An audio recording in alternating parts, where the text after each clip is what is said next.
Rochester, New York, October 2010. The autumn wind cut through the streets of Rochester with unusual intensity that Friday night.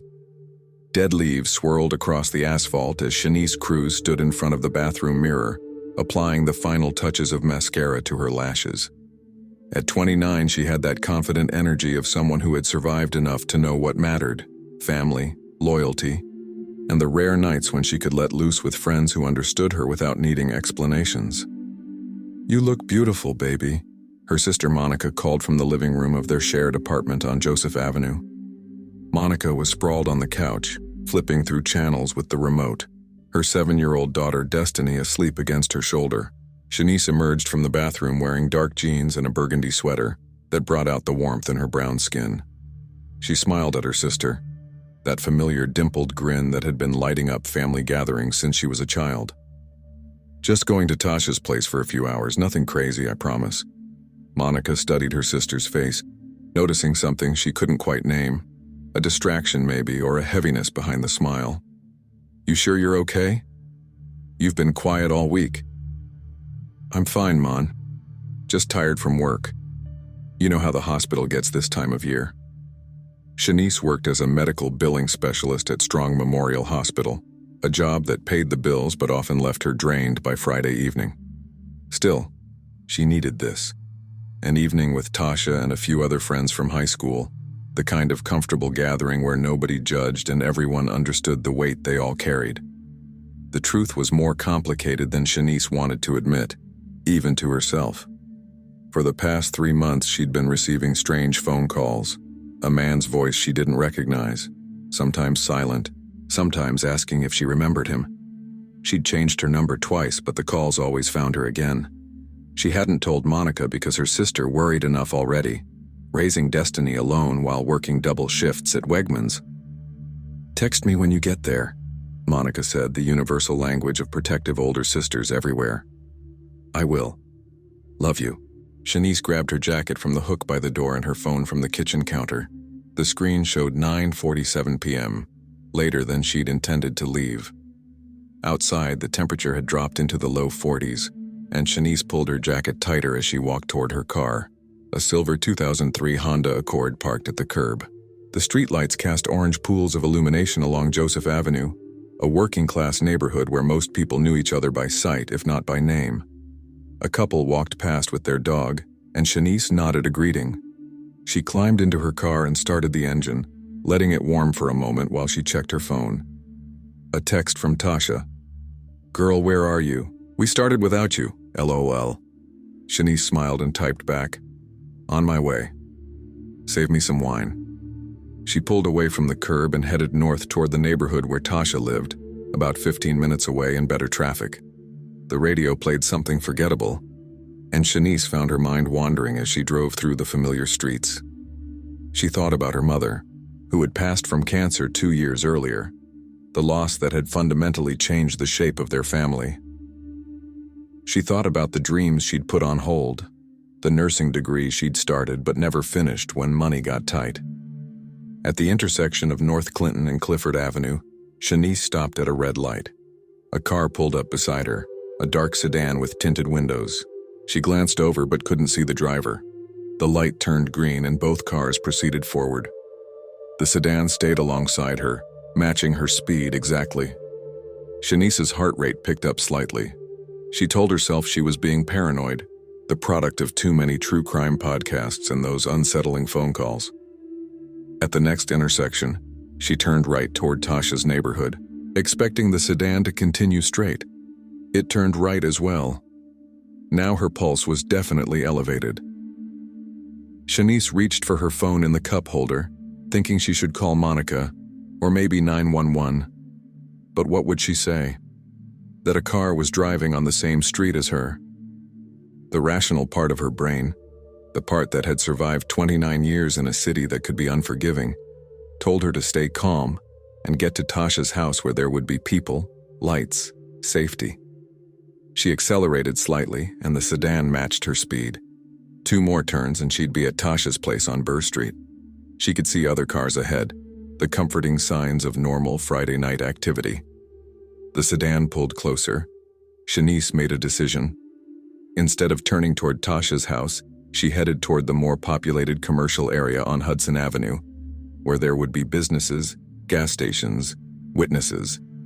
Her hands gripped the steering wheel so tightly her knuckles ached. She grabbed her phone and called Tasha, watching the sedan in her rearview mirror. It rang once, twice. The sedan's headlight suddenly flashed bright, filling her car with blinding white light. "Hello?" Tasha's voice came through the speaker. "Tasha, Shanice began, but her words were cut off by the sight of the sedan suddenly accelerating, pulling alongside her again. The passenger window rolled down. For just a moment, a fraction of a second that would haunt the investigation for years to come, Shanice saw a face. Male, white, maybe 40, with a baseball cap pulled low. Their eyes met, and in his expression she saw something that made her blood turn to ice: recognition. He knew her. And she realized with terrible clarity that she'd seen him before. "Shanice? You there?" Tasha's voice sounded tinny and distant through the phone speaker. The sedan cut sharply in front of her car. Shanice slammed on her brakes, her phone flying from the cup holder and skittering across the passenger floor. Her car skidded slightly on the cold pavement, and for a moment she thought she'd been in an accident.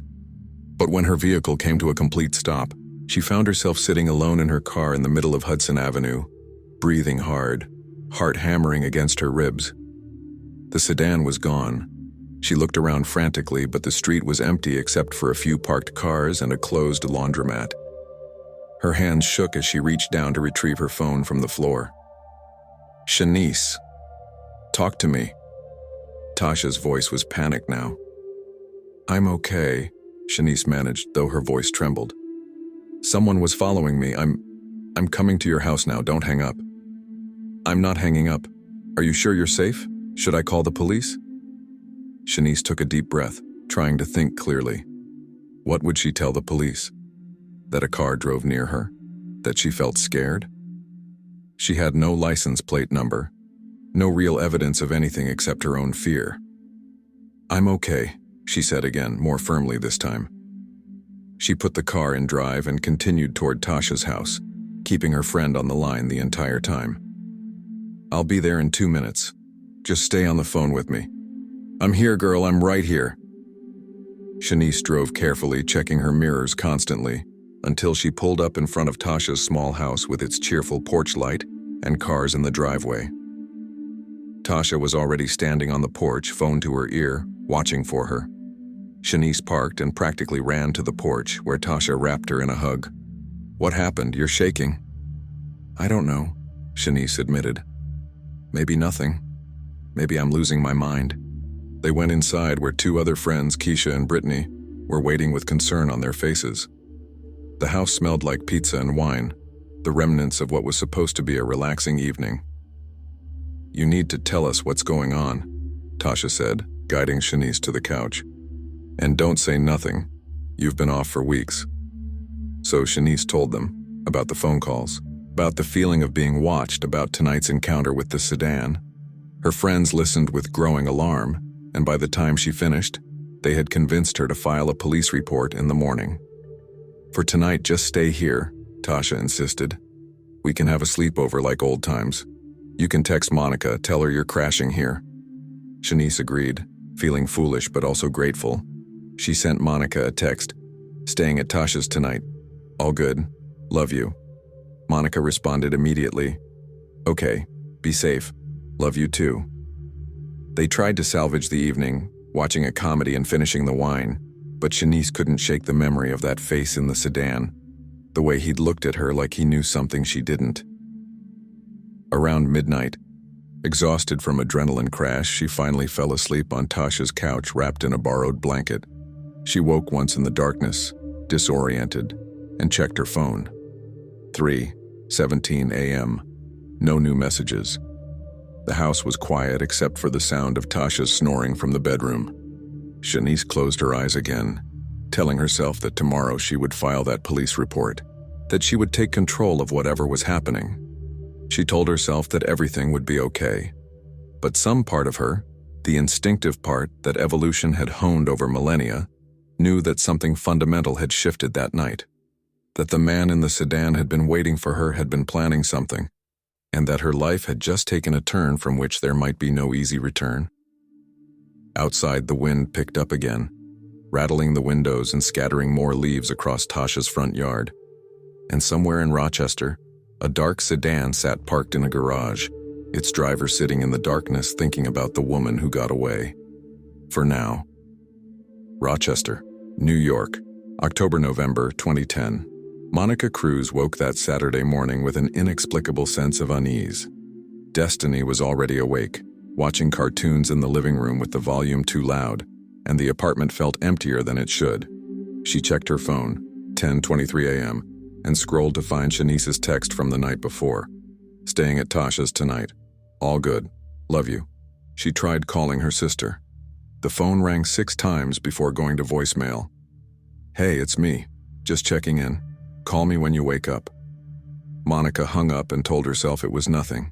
Shanice was probably sleeping in, recovering from whatever girls' night activities had kept her at Tasha's. But by early afternoon, when there was still no response, Monica's unease had crystallized into genuine worry. She called Tasha's number, which she'd saved in her contacts months ago. Hello? Tasha answered, sounding groggy. Hey Tasha, it's Monica, Shanice's sister. Is she still there? A pause. What do you mean? She left hours ago. Monica's stomach dropped. What time? Around 8 this morning, maybe 8:30. She said she was going home to shower and change before running some errands. Didn't she get there? No. Monica's voice had gone flat, that protective instinct kicking into overdrive. What happened last night, Tasha? She texted saying she was staying with you. Tasha's voice became more alert, tinged with concern. She did stay here, but, Monica, something weird happened when she was driving over. She said someone was following her in a dark car. We talked her into filing a police report, but this morning she seemed better, said she'd probably overreacted. Someone was following her? Monica was already grabbing her car keys. And you let her leave alone? She insisted she was fine. Said it was daylight, she'd drive straight home. Keep her phone on. Monica, I'm sorry, I thought... It's okay. I'm going to call the police. If she contacts you, call me immediately. Monica hung up and immediately dialed 911, her hands shaking as she watched Destiny playing with dolls, oblivious to the fear rising in her mother's chest. The operator was calm, professional. 911, what's your emergency? My sister is missing. She left her friend's house this morning and never made it home. How long has she been missing, ma'am? Since this morning. 8:30, maybe 9 o'clock. Even as she said it, Monica knew what was coming. Ma'am, we typically require 24 to 48 hours before filing a missing person report for an adult. Is there any reason to believe she's in immediate danger? Yes, Monica said firmly. She was being followed by someone last night, strange phone calls for weeks. This isn't like her, please. The operator's tone shifted slightly. All right, ma'am. I'm going to connect you with the Rochester Police Department. Stay on the line. What followed was a blur of transferred calls, repeated explanations, and the growing certainty that the system wasn't designed to move quickly for cases like this. A detective named Sarah Kovach finally took Monica's information, promising to send a patrol car to check the route between Tasha's house and Monica's apartment. Does your sister have any history of mental health issues, substance abuse, relationship problems? Detective Kovach asked, her voice neutral but probing. No, none of that. Shanice is responsible, stable. She wouldn't just disappear. Monica hated these questions, the implication that Shanice might have chosen to vanish, but she understood they had to ask. What about her car? Make and model. Silver 2003 Honda Accord. Monica rattled off the license plate number she'd memorized years ago. We'll put out a bolo, be on the lookout for the vehicle. In the meantime, I need you to gather recent photos of Shanice, any information about where she might go, people she might contact. Can you do that? Yes, whatever you need. But as the hours passed with no news, Monica felt that initial burst of hope fading into something darker. She called everyone in Shanice's phone contacts, friends, Co-workers, their aunt in Buffalo. No one had heard from her. She drove the route between Tasha's house and their apartment 3 times, scanning every side street and parking lot for a silver Honda. Nothing. By Sunday evening, Monica sat at the kitchen table surrounded by photos of Shanice, smiling at family gatherings, posing with Destiny at the park, making silly faces at the camera. Detective Kovac had been by to collect them and take an official statement. The detective's expression had been sympathetic but guarded, the look of someone who'd seen too many cases that didn't end well. "We're doing everything we can," Kovac assured her. "We've checked hospitals, interviewed her co-workers, talked to Tasha and the other friends who were there Friday night. We're reviewing traffic camera footage from the area." "What about the man who followed her? The phone calls?" "We're looking into it. The calls came from burner phones, no way to trace them. And without a description of the driver or a license plate, we have limited options. But we're not giving up." Monica nodded numbly. She wanted to believe that, wanted to trust that the system would find her sister and bring her home safe. But deep in her gut, she felt something terrible had happened between Tasha's house and home. Something that had swallowed Shanice whole. The days bled into weeks. Monica organized search parties with friends and family, distributing flyers with Shanice's photo throughout Rochester. Local news stations ran brief segments about the missing woman, showing her picture and asking anyone with information to come forward. Tips came in, sightings at gas stations, bus terminals, shopping centers, but each one led nowhere. Shanice's Honda Accord was found 3 weeks after her disappearance, abandoned in a parking lot near the Port of Rochester. Doors unlocked, keys gone. The interior had been wiped clean. No fingerprints except Shanice's own. No forensic evidence to indicate what had happened. It was as if she'd simply parked the car and evaporated into the cold November air. "This tells us someone didn't want us to find evidence," Detective Kovac explained to Monica in the police station's cramped interview room. "The location, the cleaning, this was deliberate, so someone took her. Someone hurt her." Monica's voice cracked on the last word. "We don't know that for certain, but we're treating this as a potential abduction." Kovac leaned forward, her expression serious. "Monica, I need to ask you something and I need you to be completely honest with me. Is there anything about Shanice's life that she might have kept from you? Any relationships? Any activities? Anything that might help us understand who would target her?" Monica searched her memory desperately. She mentioned the phone calls, the feeling of being watched. She was nervous about it, but thought maybe it was nothing. Shanice worked at the hospital, went out with friends occasionally, took care of family. She wasn't involved in anything dangerous. What about ex-boyfriends? Anyone who might have been obsessive? She dated Marcus Thornton for a few months last year, but it ended amicably. He moved to Atlanta for work. I can give you his information, but he wasn't the type to... Monica stopped, realizing she was about to say something she'd once believed about many people, who later proved capable of terrible things. Kovac interviewed Marcus anyway. He had solid alibis, genuine shock at the news, and no apparent motive. Another dead end. By December, as the first snow fell on Rochester, the investigation had stalled. Monica returned to work because the bills wouldn't pay themselves, but functioned on autopilot, her mind always half-focused on Shanice. Destiny asked when Aunt Shanice was coming home, and Monica had no good answers. "She's on a trip, baby. She'll be back when she can." But Monica knew, the way families of the missing always know, that with each passing day, the chances of finding Shanice alive diminished. She imagined her sister cold, afraid, calling out for help that wasn't coming. Or worse, she imagined Shanice already gone, her body hidden somewhere they'd never think to look. Christmas came and went with an empty chair at the dinner table. Monica's relatives tried to be supportive, but their words felt hollow. Stay strong. Don't give up hope. God has a plan. She wanted to scream at them that God's plan looked an awful lot like abandonment. Then, in early February 2011, Detective Kovac called with news that made Monica's blood run cold. "We've found human remains. Kovacs said carefully. In a wooded area off Route 104 near Lake Ontario. The body is in advanced decomposition, but preliminary examination suggests female, African American, approximate age range matching Shanice's. We need you to come in and provide a DNA sample. Monica's legs gave out and she sank onto the couch, phone pressed to her ear. How long has the body been there? Based on decomposition, at least 2 to 3 months. We're working with the medical examiner to establish more precise timelines.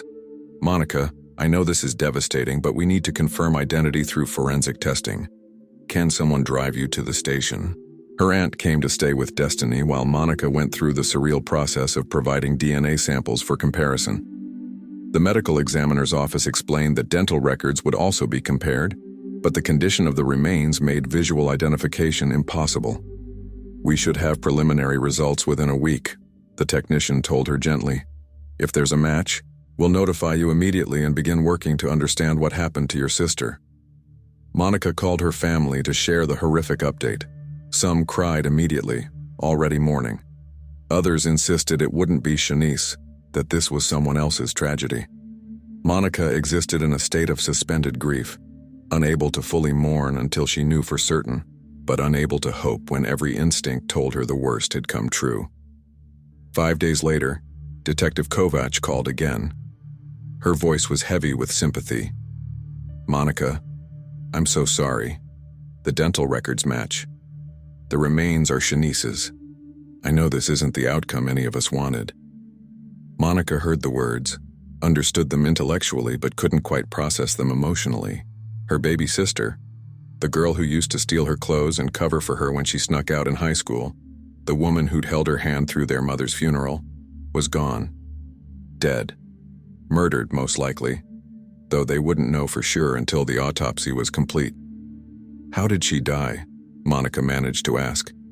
The remains are too decomposed to determine cause of death definitively, but based on the location and condition, we believe she was killed shortly after her disappearance and dumped in that wooded area. This is now officially a homicide investigation, and we'll be pursuing every possible lead. The funeral happened in late February, a gray day that matched the collective mood of everyone who'd loved Shanice. But there was no body to view, no final glimpse of her sister's face. The medical examiner explained that the decomposition was too severe. The remains would have to be cremated. Monica stood at the funeral home, staring at the closed casket that held what was left of Shanice, and felt a dissonance she couldn't name. Something about this didn't feel right. She told herself it was just the shock, the inability to accept that someone so vital could be reduced to this. During the service, Monica gave a eulogy that captured only fragments of who Shanice had been. She was supposed to be here for all the moments that mattered. Destiny's graduation, my wedding if I ever get married, family reunions, Sunday dinners. She was supposed to grow old with us, but someone took that away. Someone decided Shanice's life was less important than whatever twisted need drove them to do this. Detective Kovacs attended the funeral, as did several officers who'd worked the case. They promised Monica they wouldn't stop searching for answers, that justice would come eventually. The cremation happened the next day. Monica received the ashes in a simple urn, which she took home and placed on the mantel next to their mother's urn.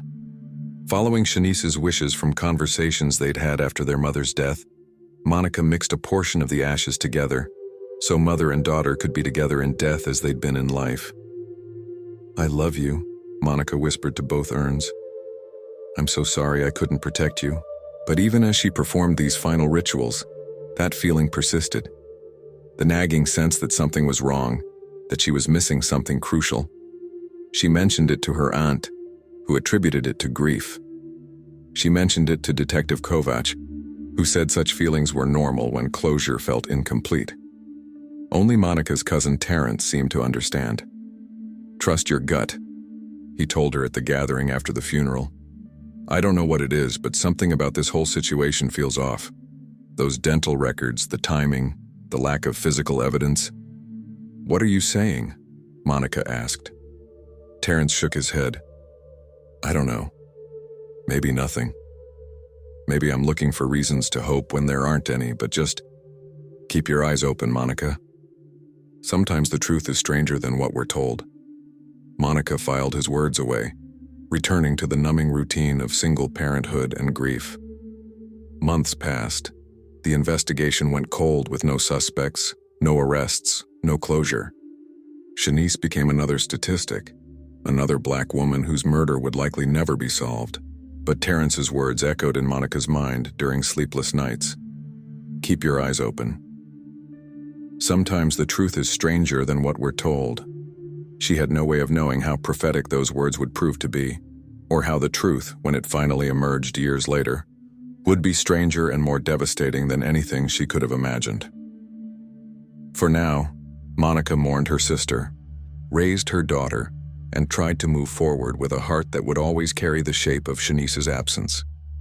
In Detroit, Michigan, 300 miles away, a woman who looked remarkably like Shanice Cruz walked through the doors of a community center, smiled at the receptionist, and signed in for her evening shift. She didn't know that back in Rochester, her family had just buried someone else in her name. Detroit, Michigan, 2011-2013. The woman who arrived in Detroit in late 2010 called herself Shannon Miller. She rented a small efficiency apartment in the Corktown neighborhood, paid in cash for the first 3 months, and took a job washing dishes at a Greek restaurant on Michigan Avenue. She kept her head down, spoke little about her past, and seemed determined to blend into the city's working-class fabric as seamlessly as possible. Her landlord, George Papadopoulos, a second-generation Greek immigrant who owned several properties in the area, found her to be an ideal tenant. She always paid on time, never caused problems, he would later recall. Quiet, polite. Sometimes I'd see her coming home late from work, always alone. She seemed like someone who'd been through something hard and was trying to start over. That assessment was more accurate than George could have known.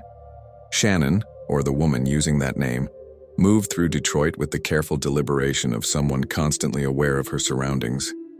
She varied her routes to work, never established predictable patterns, and kept her social interactions superficial.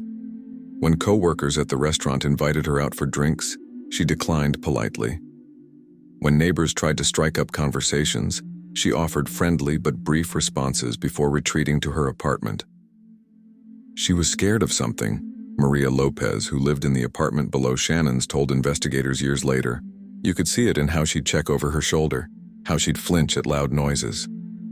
I tried to be friendly, bring her some tamales once, but she barely opened the door. Said thank you and closed it real quick.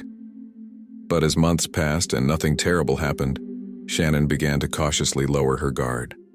She volunteered at the Corktown Community Center on weekends, helping serve meals to homeless residents and organizing donation drives. The center's director, Reverend James Coleman, saw potential in the quiet young woman who showed up every Saturday without fail. She had a gift with people, Reverend Coleman remembered, especially the women who came through our doors running from bad situations. Shannon could talk to them in a way that made them feel seen, understood. She never shared her own story, but you could tell she'd walked a similar road. By 2012, Shannon had been promoted from dishwasher to server at the restaurant and had taken on more responsibilities at the community center, eventually coordinating their women's outreach program. She'd made a few tentative friendships with other volunteers, carefully curated relationships that never went too deep, never invited too many questions. One of those friends was Candace Wright, a social worker who'd been volunteering at the center for 5 years. Candace was persistent in her friendliness, slowly drawing Shannon out of her shell through patience and genuine warmth. We'd grab coffee sometimes after our shifts, Candace later testified. She'd listen more than she talked, but occasionally she'd share little things. She mentioned having a sister once, said they'd been close but had a falling out. She talked about her mother passing from cancer. She never gave names, never specific details, but you could feel the loss in her voice. What Shannon never mentioned was Rochester. She never spoke about her previous life, the career she'd abandoned, the family she'd left behind. When asked direct questions about her past, she'd deflect smoothly or change the subject so skillfully that people often didn't realize they'd never received an answer. The truth, the complicated, terrifying truth, was that Shannon was living in a prison of fear and confusion, trapped between the life she'd fled and the uncertain safety of her carefully constructed anonymity. She wanted desperately to contact Monica, to let her sister know she was alive, but the voice on the phone that night had been clear. If you go to the police, if you contact your family, they die. Your sister, your niece, everyone you love, will know. We're always watching. She'd believed him. The man in the sedan, a police officer named Derek Hutchins, though she didn't know his name then, had shown her photographs of Monica's apartment, pictures of Destiny at school, detailed knowledge of her family's routines. The message was unmistakable: cooperate or they die. So Shanice Cruz had died that night, at least as far as the world was concerned. The woman he'd dragged from her car at gunpoint, driven to a warehouse on the outskirts of Rochester, and held for 3 terrifying days had eventually been given a choice: disappear completely, or her family would pay the price for whatever she'd inadvertently witnessed. You saw something you shouldn't have, Hutchins had told her in that warehouse, his voice calm, almost bored. At the hospital, in the billing department, you accessed files you weren't supposed to see, connected dots that were meant to stay separate. Now we have a problem. Shanice had barely understood what he was talking about. She processed medical bills, insurance claims, patient records. What could she possibly have seen that warranted this level of response? The Medicare fraud scheme, Hutchins explained, as if speaking to a slow child. You flagged inconsistencies in billing from several nursing homes, started asking questions to your supervisor. Those nursing homes belong to people who don't like questions. They have connections: police, politicians, judges. They asked me to handle the problem. So here we are. The reality had crashed over her in waves. She'd noticed the irregular billing patterns weeks earlier, mentioned them to her supervisor as potential errors that needed investigation. Standard protocol. She'd thought she was doing her job. Your supervisor reported your concerns to the right people, Hutchins continued. The wrong people from your perspective. They want you gone. I can make that happen permanently, or I can make it happen in a way where you get to keep breathing. Your choice. He'd given her 48 hours to decide, keeping her locked in that warehouse with minimal food and water, allowing the terror to do its work.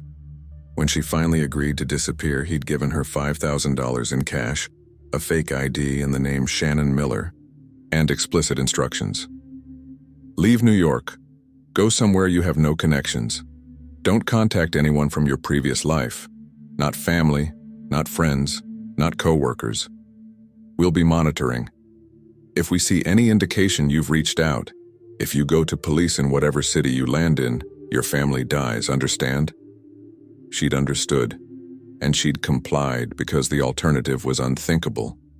What Shanice didn't know, what she couldn't have known, was that her disappearance had created its own set of problems for the people Hutchins worked for. An investigation, search parties, media attention. They needed closure, needed the story to end definitively so authorities would stop looking. So they'd found another body, a Jane Doe who'd been killed in an unrelated incident, similar age and race to Shanice, found in that wooded area near Lake Ontario. Hutchins had used his position with the Rochester PD to influence the identification process, falsifying dental records, rushing the comparison, ensuring that the decomposed remains would be conclusively identified as Shanice Cruz. The cremation had been essential, destroying any possibility of future DNA testing that might reveal the deception. For 3 years, the scheme worked perfectly. The fraud continued undetected. Hutchins collected his payments. Shanice Cruz was officially dead, her case filed away as an unsolved homicide with minimal ongoing investigation. And Shannon Miller lived her quiet life in Detroit, carrying the unbearable weight of knowing her family believed she was dead, knowing they'd grieved her, buried someone else in her name. The guilt was crushing, but so was the fear. She'd seen enough in those 3 days to understand these people were serious, that they had resources and reach far beyond what seemed possible. She thought about Monica constantly, wondered how her sister had handled the news, whether Destiny remembered her, if they'd scattered her supposed ashes somewhere meaningful. She composed letters in her mind that could never be sent, had imaginary conversations that would never happen. Sometimes, walking through Detroit streets, she'd see women who reminded her of Monica, the same determined stride, the same way of carrying responsibility on their shoulders, and she'd have to fight the urge to run up to them, to grab them and confess everything. But she never did. The photographs Hutchins had shown her remained burned into her memory, Monica and Destiny, frozen in moments of unknowing vulnerability, targets waiting to be eliminated if Shanice made one wrong move. By 2013, Shannon had built what resembled a life. She'd moved to a better apartment in Mexican Town, had been promoted to head server at the restaurant, and was considering taking online classes to finish the nursing degree she'd abandoned. She'd even started seeing someone casually, a teacher named Marcus, no relation to her ex-boyfriend who volunteered at the community center. He was patient with her walls, Candace observed. Never pushed, never demanded explanations for why she couldn't do certain things, go certain places. I think he knew she was running from something, but he respected her boundaries. The relationship progressed slowly, tentatively. Marcus introduced Shannon to his mother, who immediately adored her. They talked about future plans in vague, hypothetical terms. Maybe moving in together eventually, maybe traveling, maybe building something real. For brief moments, Shannon allowed herself to imagine it might actually be possible. That perhaps enough time had passed, that the people Hutchins worked for had moved on, that she could cautiously begin building a permanent life instead of this suspended existence. She was wrong. In October 2013, 3 years after her disappearance, Shannon saw Derek Hutchins again. She was leaving the restaurant after a dinner shift when she noticed a man sitting in a car across the street watching her. Even in the dark, even after 3 years, she recognized him instantly. Her blood turned to ice. She forced herself to keep walking normally, not to run, not to show fear. But her hands shook as she unlocked her apartment door. And once inside, she triple-checked every lock, pushed furniture against the entrance, and sat in the dark with a kitchen knife, waiting for him to break down the door. He never did. But the next morning, she found an envelope slipped under her door. Inside was a single photograph. Marcus, sitting in his classroom, grading papers, completely unaware he was being photographed. No note was necessary. The message was clear. We're still watching. We can still reach you. Shannon called in sick to work, broke up with Marcus via text with no explanation, and spent the next week barely leaving her apartment. The fear she'd managed to push down for 3 years came roaring back, fresh and paralyzing. She'd been foolish to think she could ever be free, to believe they'd simply let her live in peace. They wanted her to know she was still controlled, still owned, still one wrong move away from catastrophic consequences. But something else happened in those dark days of renewed terror. Anger. A slow burning rage at the injustice of it all, at having her life stolen, at being forced to let her family mourn her while she breathed and walked and existed just a few hundred miles away. Shannon began to plan. Carefully, cautiously, she started documenting everything she could remember about the warehouse, about Hutchins, about the Medicare fraud scheme. She wrote it all down in a notebook she kept hidden in her apartment, adding details as they came back to her. She didn't know what she'd do with this information, or when, or how. But she knew that eventually, somehow she needed to find a way to reclaim her life, to let Monica know she was alive, to ensure the people who'd done this faced consequences. It would take another year before the opportunity would present itself, before a chance encounter would set in motion the chain of events that would finally expose the truth. But in late 2013, Shannon Miller began the slow, dangerous process of becoming Shanice Cruz again, even if only in her own mind.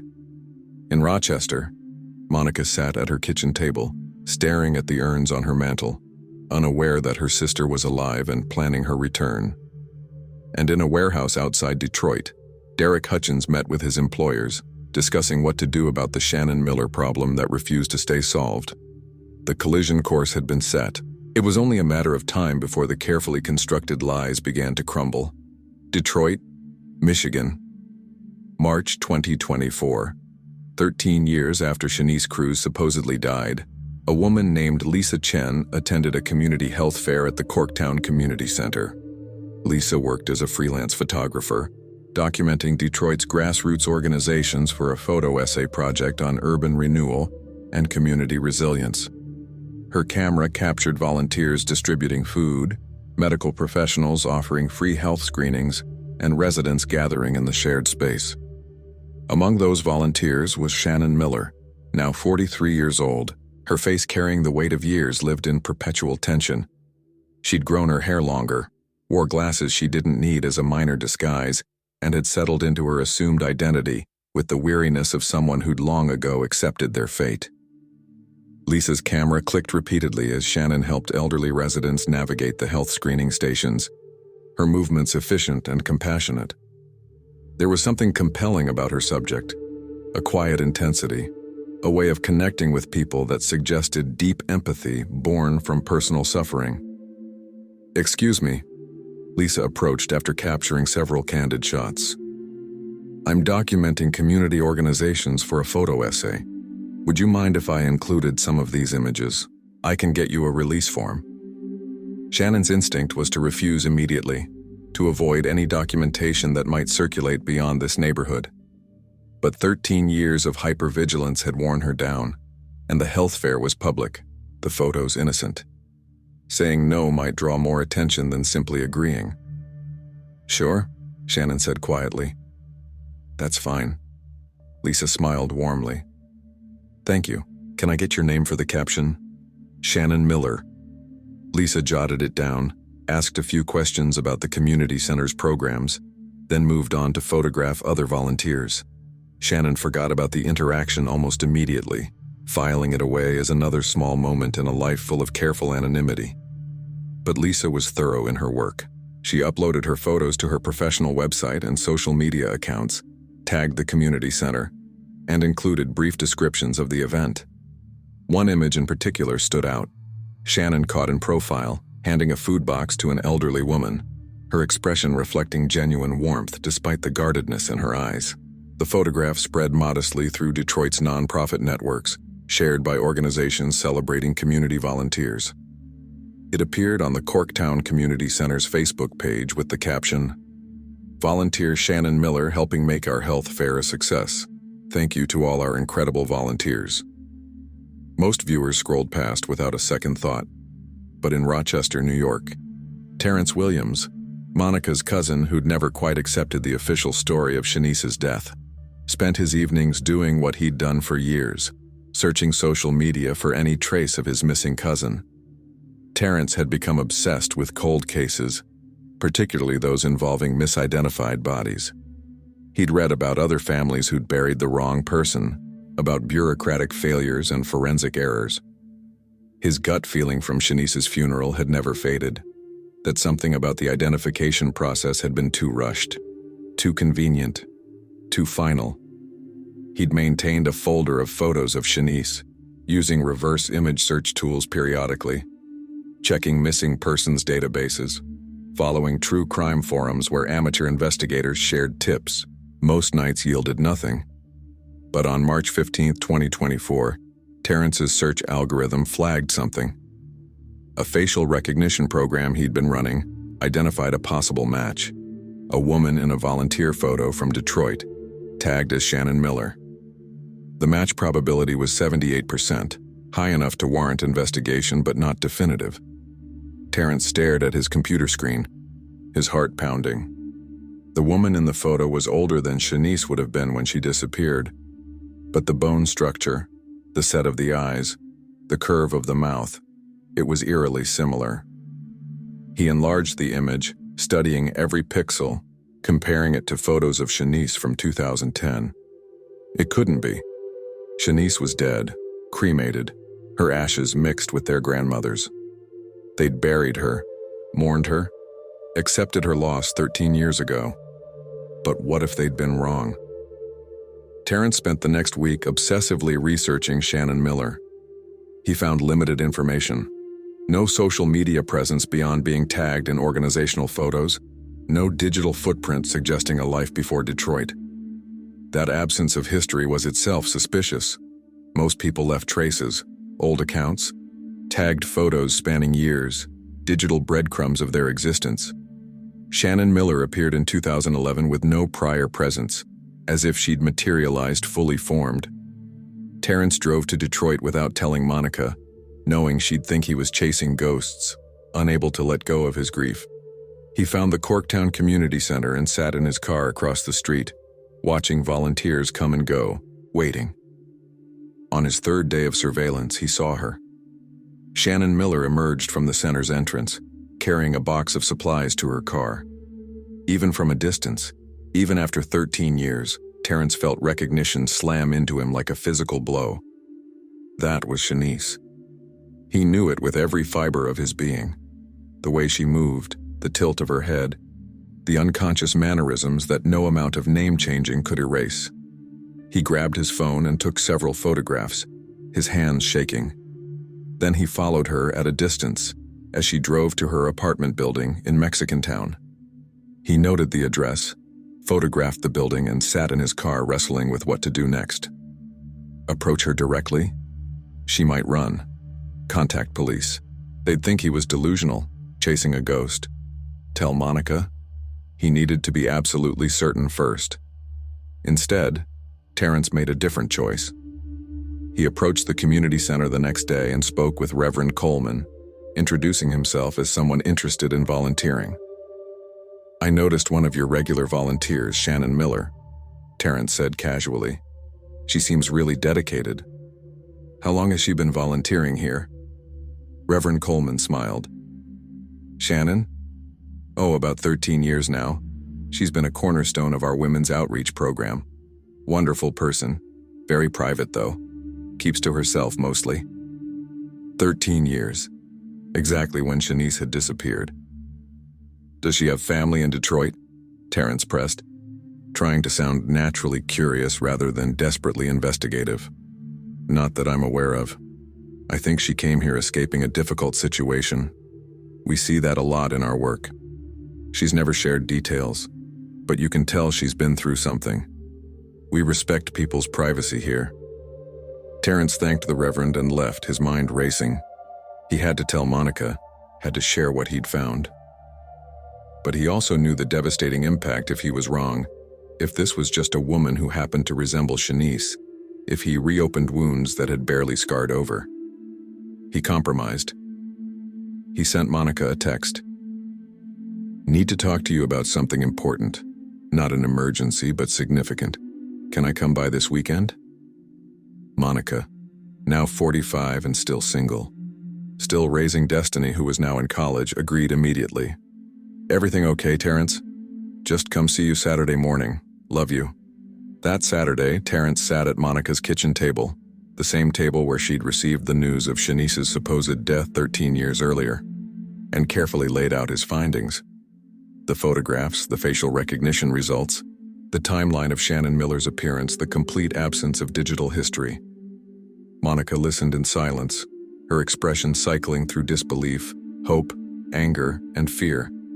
When Terrence finished, she stared at the photographs spread across the table, tears streaming down her face. "That's her," Monica whispered. "Oh my God, Terrence, that's Shanice." "We need to be sure," Terrence cautioned, even as he believed it himself. "We need to approach this carefully. If it is her, if she's been alive all this time, there's a reason she didn't come home. Something kept her away." "Or someone," Monica said, her voice hardening. "Someone made her disappear. Someone made us believe she was dead." She looked up at Terrence, her expression fierce. "We're going to Detroit. Now. Today. I need to see her with my own eyes." "Monica, wait." "No." Monica was already grabbing her car keys, her phone, shoving the photographs into her purse.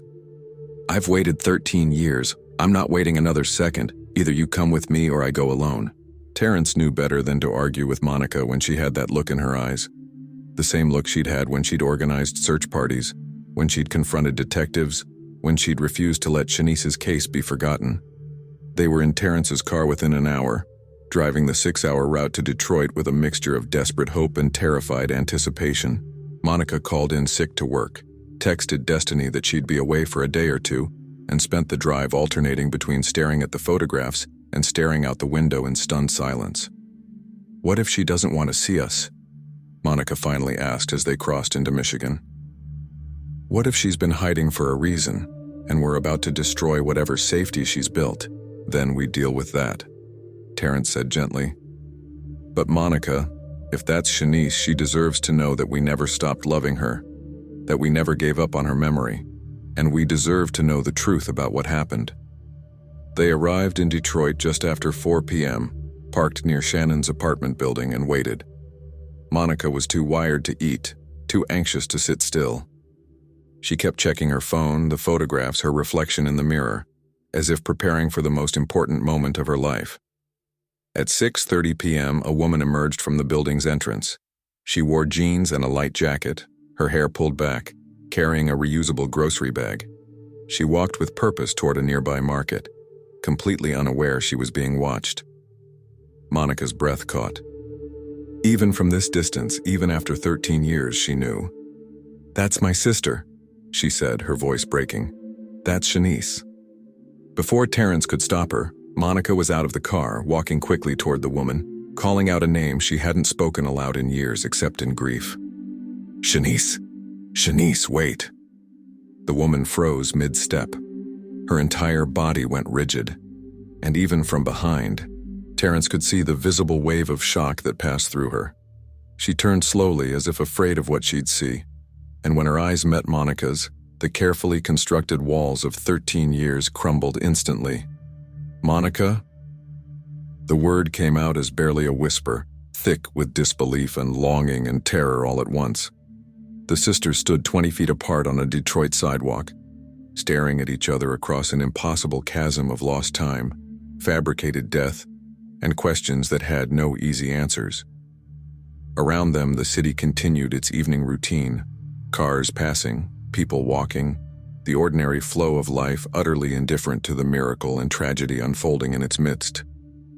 Then Monica moved, closing the distance in quick strides, and pulled her sister into an embrace so fierce it looked almost violent. Shanice collapsed into her, and both women sank to their knees on the sidewalk, holding each other and sobbing with the kind of raw, desperate emotion that comes from mourning someone who never actually died. Terrence stood back, giving them space, his own eyes wet as he watched the reunion he'd made possible. Passers-by slowed, concerned, but kept walking when they saw these were tears of joy, not distress. This was Detroit. People knew enough to recognize something profound when they saw it, even if they didn't understand the details. After several minutes, Shanice pulled back slightly, looking at Monica's face with wonder and fear. "How did you find me? They said if I contacted you, they'd kill you. They said they were always watching." "Who said that?" Monica demanded. "Who took you? Who made us believe you were dead?" Shanice looked around nervously, suddenly aware they were in public, exposed. "Not here. Come up to my apartment. We need to talk privately. There's so much I need to tell you." Detroit, Michigan, March 2024. Shanice's apartment was small but carefully maintained. A one-bedroom space with minimal personal decoration, the home of someone who'd never fully allowed herself to settle. Monica noticed immediately. No family photographs, no mementos, nothing that connected Shannon Miller to Shanice Cruz. It was a life held at arm's length, temporary even after 13 years. They sat in the tiny living room, Shanice on the worn couch, Monica and Terrence in mismatched chairs pulled from the kitchen. For a long moment, no one spoke. The sisters just stared at each other, Monica touching Shanice's hand repeatedly as if to confirm she was real, solid, alive. "We buried you," Monica finally said, her voice hollow. "We held a funeral. I mixed your ashes with Mom's ashes, like you'd wanted. I mourned you for 13 years, Shanice. 13 years. Shanice's face crumpled with guilt. "I know. I'm so sorry. I wanted to tell you, wanted to come home every single day. But they said if I contacted you, if I went to police, they'd kill you and Destiny. They showed me photographs of your apartment, pictures of Destiny at school. They knew everything about you, Monica. I couldn't risk it." "Who?" Terrence leaned forward. Who threatened you? Who took you? Shanice took a shaky breath and began to speak, the words tumbling out after years of enforced silence. She told them everything, about the Medicare fraud she'd inadvertently discovered at the hospital, about Derek Hutchins, the warehouse, the 3 days of captivity, the choice between death and disappearance. Hutchins was a Rochester police detective, Shanice explained. He worked for people running the fraud scheme, nursing homeowners, corrupt administrators, even other cops. I accessed billing records that showed millions being stolen from Medicare through fake patients and inflated charges. I mentioned the irregularities to my supervisor, thinking it was just clerical errors. I didn't know I was exposing organized crime. Monica's hands clenched into fists. A cop did this. A Rochester detective kidnapped you, threatened your family, and made us believe you were dead. He gave me $5,000 and a fake ID, told me to disappear and never look back. Said if I contacted anyone from my old life, you'd be killed. I believed him, Monica. You should have seen his eyes. He would have done it without hesitation. But the body, Terrence interjected. We buried someone. The medical examiner identified the remains as yours through dental records. How is that possible? Shanice shook her head. I don't know all the details, but Hutchins must have falsified the identification. He had access, had the authority to influence the process. They probably found another woman's body, someone with no family looking for her, someone whose death wouldn't be questioned, and used my dental records to identify her. Then insisted on cremation, so there could never be DNA testing to prove otherwise. The magnitude of the conspiracy was staggering. Not just kidnapping and threats, but falsifying official records, manipulating a police investigation, deceiving a grieving family, and cremating an innocent woman under the wrong name. We have to go to the police, Monica said firmly. We have to report this. Get justice. No. Shanice grabbed her sister's arm, panic flashing across her face. Monica, you don't understand. These people have connections everywhere. Hutchins might still be on the force. His employers definitely still have power. If we go to Rochester Police, we might be reporting to the very people who did this. Then we go to the FBI, Terrence suggested. Federal authorities completely outside the local system. This is fraud against federal healthcare programs, kidnapping, falsifying official documents. These are federal crimes. Shanice considered this, the wheels turning behind her eyes. 13 years of fear warred with 13 years of suppressed anger, of wanting justice, of wanting her life back. I need proof. Everything I know is 13 years old. I don't have documents, recordings, physical evidence. It's my word against a police detective and whoever else was involved. The medical examiner's office will have records, Monica said, her mind already racing through possibilities. The dental comparison, the autopsy report, the cremation authorization. If those were falsified, forensic experts can prove it. And if the body wasn't yours, DNA testing on your relatives can prove that too. We still have the ashes, Terrence added quietly, the ones Monica received. If any physical material remained after cremation, it could be tested. Shanice looked between them, seeing the determination in their faces, the refusal to let this injustice stand. She'd spent 13 years in hiding, in fear, in suspended animation. The thought of fighting back, of reclaiming her identity and exposing the truth, was simultaneously terrifying and intoxicating. I need time to think, she said finally. This is my life we're talking about, my safety. I need to be sure we're doing this right, that we're not walking into a trap. How about this? Monica proposed. We stay in Detroit for a few days. No rushing into anything. We talk through every detail you remember, document everything, and come up with a plan that keeps you safe while getting you justice. But Shanice, she gripped her sister's hand tightly. I'm not losing you again. Whatever we do it together. Over the next 3 days, the siblings pieced together a strategy. Terrence, who worked in IT, helped Shanice write out everything she remembered in meticulous detail. Dates, times, descriptions of Hutchins and the warehouse, names she'd heard mentioned, the nursing homes involved in the fraud scheme. Monica contacted a civil rights attorney in Detroit, explaining the situation in vague terms and asking about legal protections for whistleblowers and victims of police corruption. The attorney, Margaret Chen, was immediately interested and agreed to a confidential consultation. "This is extraordinary," Margaret said when they met in her office after hearing the full story. "If what you're saying is true, this represents one of the most egregious cases of law enforcement misconduct I've encountered. But you're right to be cautious. We need to build an ironclad case before going public." Margaret outlined a plan. First, document everything Shanice remembered. Second, request Shanice's official death certificate and autopsy records through Freedom of Information Act requests, looking for inconsistencies. Third, conduct new DNA testing with Monica's participation to prove the cremated remains weren't Shanice's biological relative. Fourth, only after building a comprehensive case, approach federal authorities with evidence of fraud, kidnapping, and falsification of official documents. "This will take time," Margaret warned. "Months, possibly longer, and there's risk. If Hutchins or his employers learn you're investigating, they might try to silence you again. We need to be strategic and careful." Shanice felt the weight of the decision pressing down on her. Safety through continued hiding, or justice through dangerous exposure. She looked at Monica, at Terrence, at these family members who'd never stopped searching for her in their own ways. "I want my life back," Shanice said quietly. "I want to go home. I want to stop being Shannon Miller and be Shanice Cruz again. Whatever the risk, I'm ready." The investigation began slowly, carefully.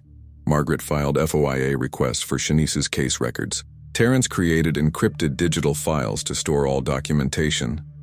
Monica arranged to bring samples of the cremated remains to a private DNA testing facility. Working with a forensic expert, Margaret recommended.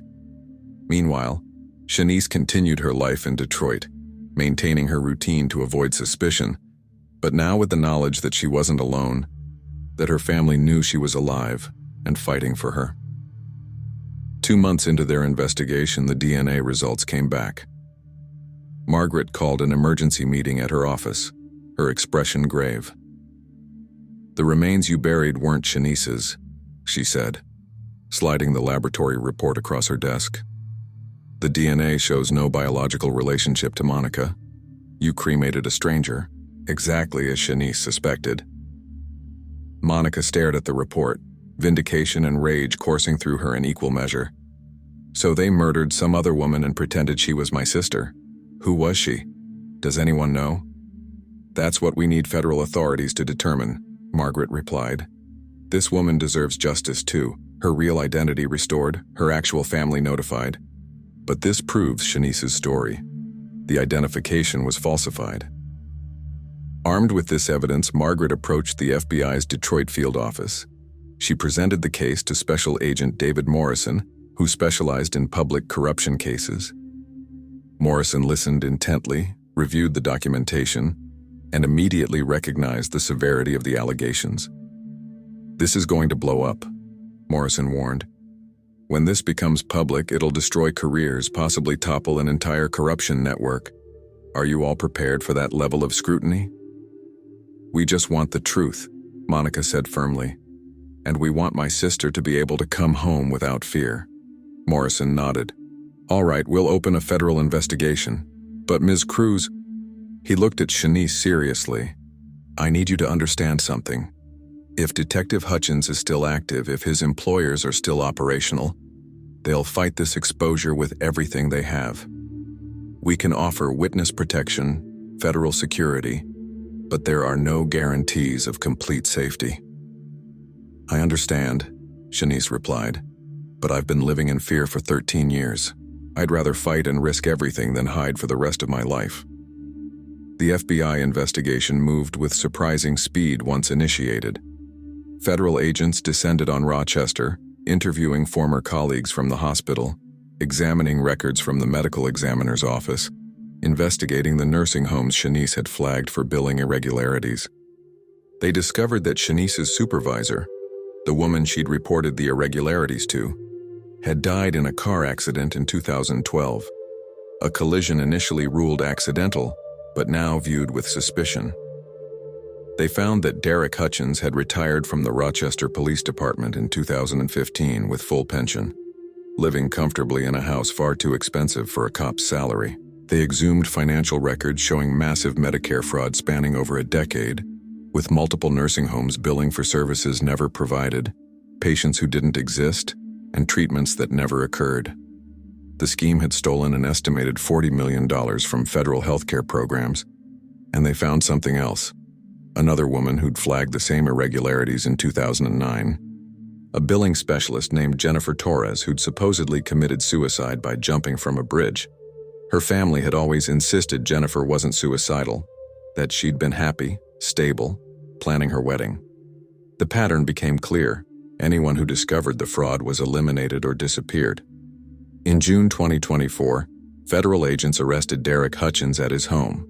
They also arrested 3 nursing home administrators, 2 other Rochester police officers, and a medical examiner's office employee who'd falsified the dental record comparison. The case exploded across national news. Woman returns from the dead after 13 years when the headlines screamed. Massive Medicare fraud scheme exposed by ghost victim.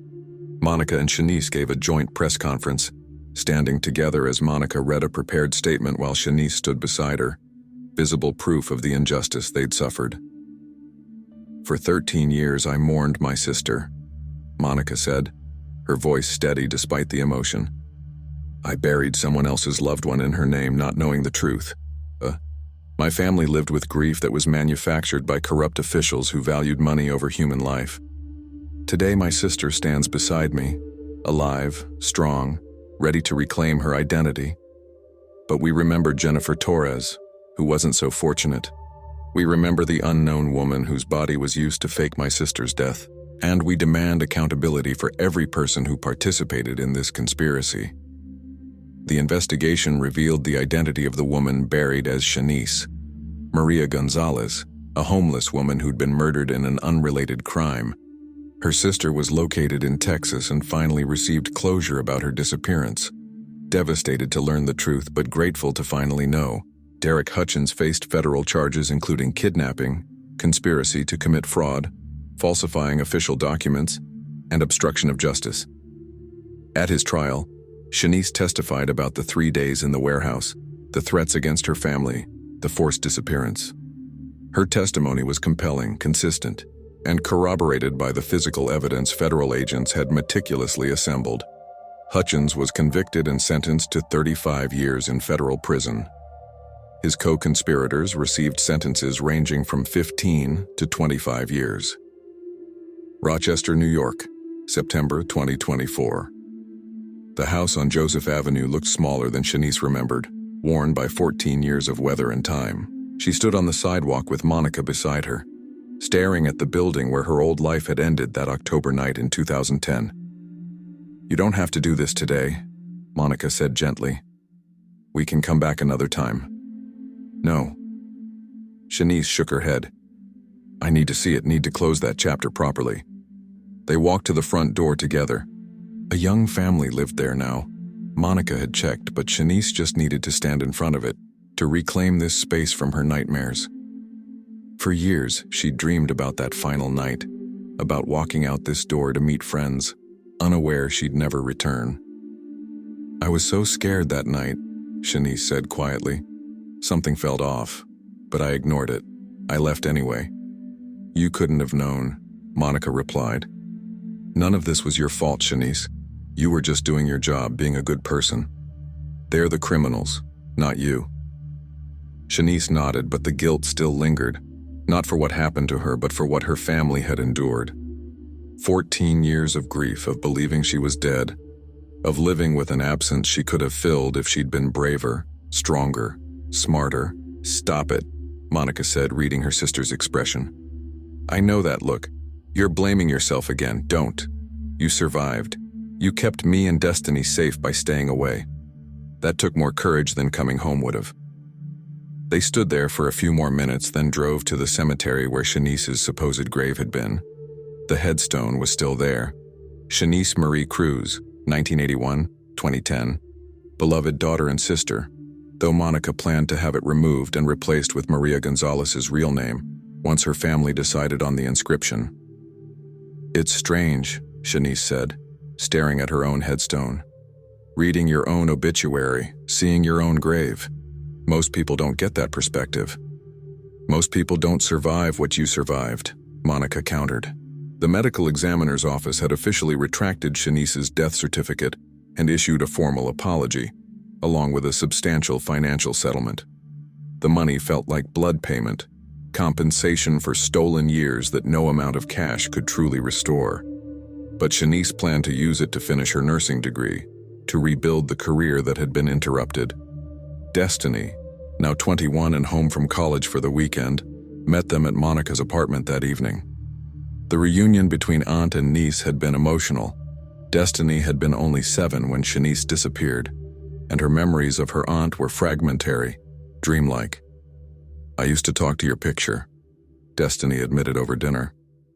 "Mom kept photos of you everywhere, told me stories. I felt like I knew you even though I barely remembered you."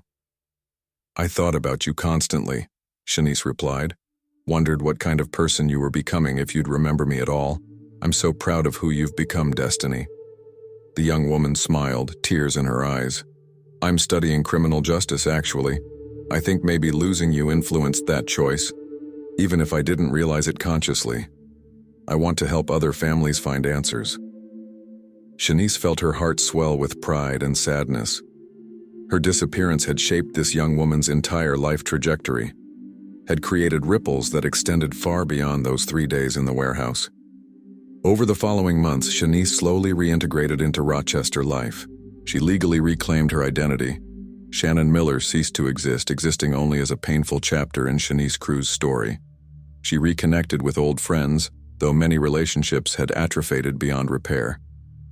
She started therapy to process the trauma, the PTSD that still manifested in hypervigilance and nightmares. The hardest part was accepting that 14 years couldn't simply be erased or recovered.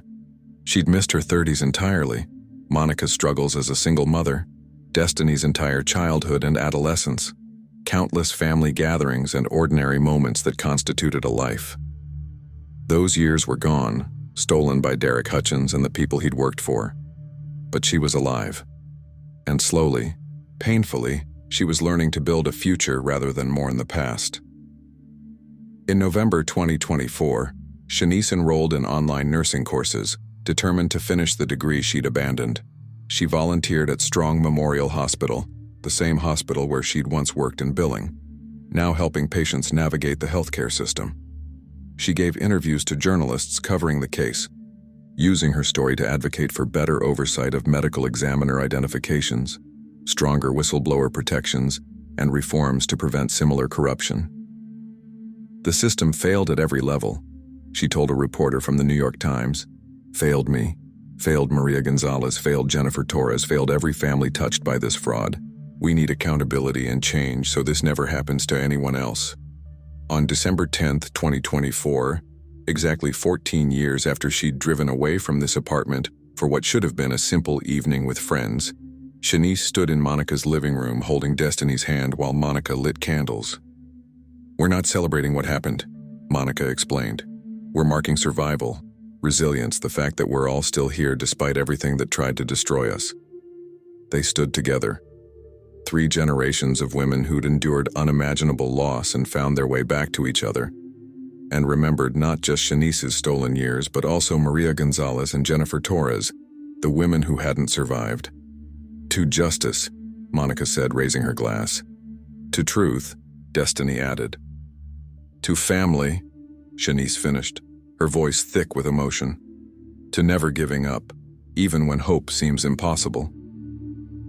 They clinked glasses and drank, 3 women whose lives had been irrevocably changed by corruption and violence, but who'd found strength in each other and refused to let darkness have the final word.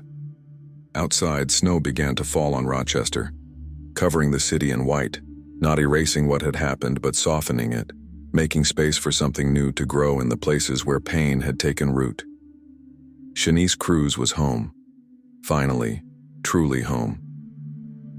And though the scars would never fully fade, though the stolen years could never be reclaimed, she was alive, she was loved, and she was free. That, after everything, was a kind of miracle.